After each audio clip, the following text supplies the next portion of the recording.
Hello আরমিস। আচ্ছা আরমিস, তোমরা কি জানো বিটিএস মেম্বারদেরকে কোন সালে সবথেকে বেশি হেট করা হয়েছিল? আরমিস, ফার্স্ট কথা বলি জাংকুককে নিয়ে। জাংকুককে 2019 সালে সবথেকে বেশি হেট করা হয়েছিল। জাংকুককে হেট করেছিল কারণ জাংকুক তার বডিতে ট্যাটু করিয়েছিল, আর জাংকুকের উপর অনেক রকমের অ্যাটাকও হয়েছিল।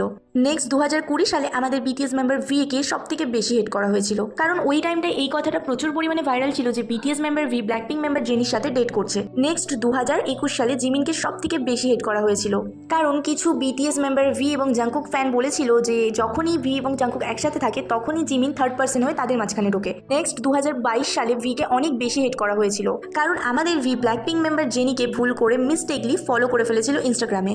নেক্সট 2023 সালে আরএম কে অনেক বেশি হেট করা হয়েছিল, কারণ কিছু মানুষের কথা ছিল বিটিএস মেম্বারদের মধ্যে সবথেকে জঘন্য দেখতে আরএম কে।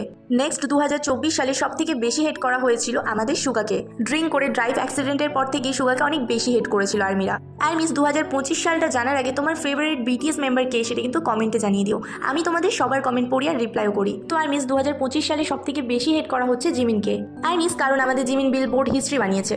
আর্মিস, আজ আমি এই ভিডিও শেষে যে কিউট নামগুলো নেব সেগুলো হলো মোহানা, সোফি, আঞ্জুমান, তাহিবা এবং সাবানা, শাহিদা পারভিন, সুদীপ্তা, তাইবা এবং স্নেহা, নুসরাত, আসমিতা এবং Disha, Ruhi, Niloy. Love you my all cute armies. আচ্ছা আর্মিস, তুমিও যদি চাও আমার ভিডিওতে তোমার নাম নিই তাহলে চ্যানেলটা সাবস্ক্রাইব করে কমেন্টে তোমার নাম আর এজটা লিখে যাও। আমি নেক্সট ভিডিওতে তোমার নাম নেব, প্রমিস।